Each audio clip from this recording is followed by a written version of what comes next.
Madame, mon premier mot sera pour vous remercier. Et non seulement de la part de la télévision française, mais au nom, je puis le dire, de toute la France. Parce que vous pouvez vous dire qu'en ce moment, la France entière vous voit et vous écoute.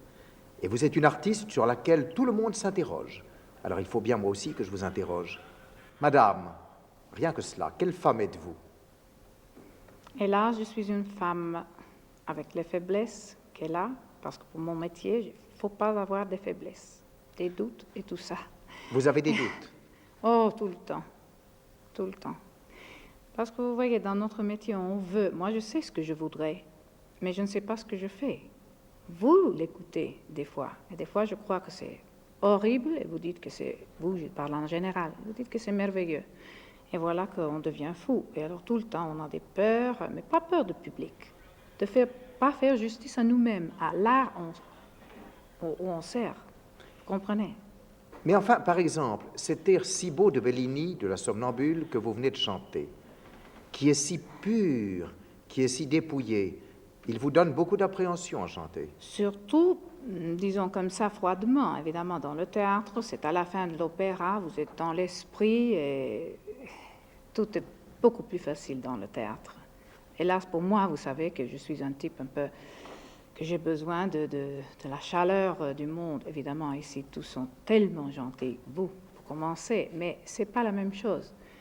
Et c'est très difficile, cet air, parce que c'est fait pour un soprano dramatique, mais avec l'école, disons, du bel canto d'une fois.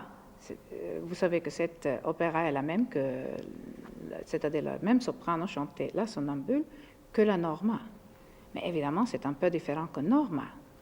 Naturellement. Parce que vous avez entendu, c'est beaucoup plus haute, plus éthérée. Enfin, vous pouvez expliquer mieux que moi. Mais c'est cela, justement, que vous avez fait Oui, si oui. merveilleusement, c'est de rendre ce caractère éthéré, ce caractère irréel, voyez-vous. C'est cela qui est admirable. Oui, parce qu'elle doit être endormie, vous comprenez. Et alors, elle doit évidemment avoir la vibration de ses soucis et ses douleurs. Mais c'est dans un sommeil. Elle est somnambule, alors c'est très difficile vocalement. Vous parliez tout à l'heure, madame, de votre expérience sur la scène. Est-ce que quand vous êtes sur la scène, vous perdez un peu le contrôle de vous-même ou vous restez totalement lucide? Non, non, non, on reste totalement lucide, c'est-à-dire quand on est bien, on parle toujours quand on est bien, on est un peu ivre de joie, de joie de scène, de joie si la voix te répond bien, et on est tout à fait dédié à ce qu'on fait sur scène et au chant. On ne perd pas la lucidité parce qu'il y a toujours l'autre moitié de cervelle que critique, te fait faire ce qu'il faut ou, hélas, des fois ce qu'il ne faut pas. Est-ce que parfois l'émotion vous emporte oui. au théâtre? Oui, ça nous gêne beaucoup, surtout quand on sent, vous savez que moi je suis myope, et alors j'ai un sens, disons, très, très accentué.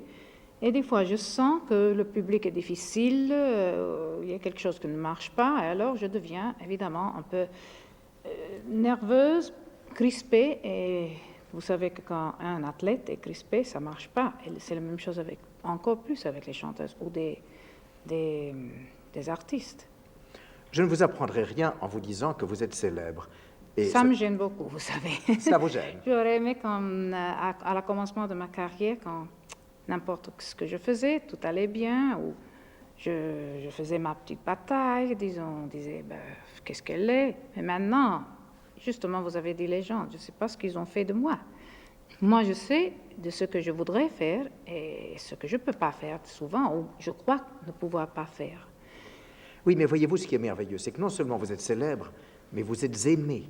Quand vous chantez à l'Opéra de Paris et que vous voyez tous ces jeunes qui viennent crier leur enthousiasme et vous offrir des fleurs, eh bien non seulement ils vous admirent, mais ils vous aiment, et cela, vous en êtes heureuse?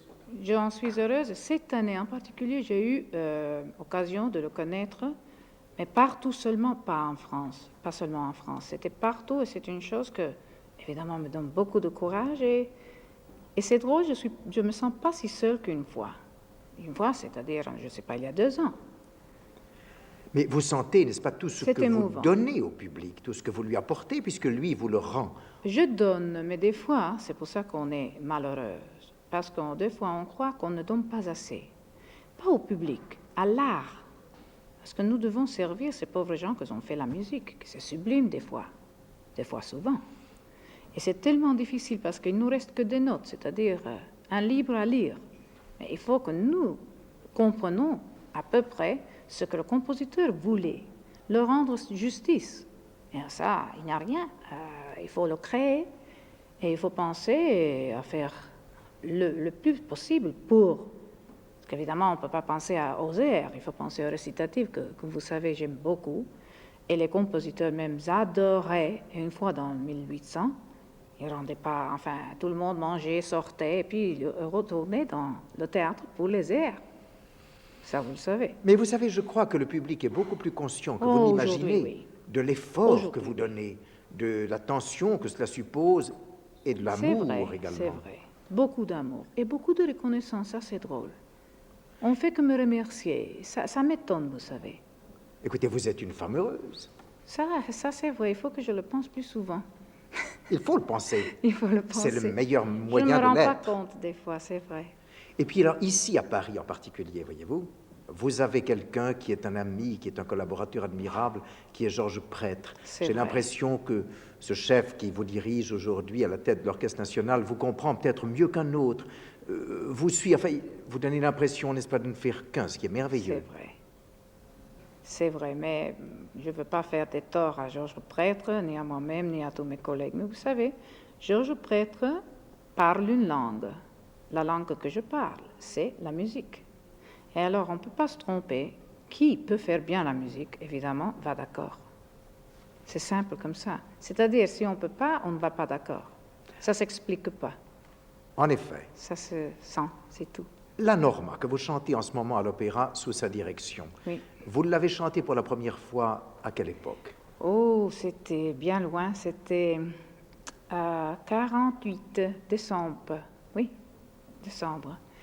Avec le maître Séraphine, et je me rappelle bien, j'étais bien préparée. Quand je suis allée, il y avait 6 mois avant, faire l'audition, j'ai chanté justement Tristan et Isolde à Turin, je crois. Et alors, il m'a écouté dans la Norma. Elle a dit bien, très bien.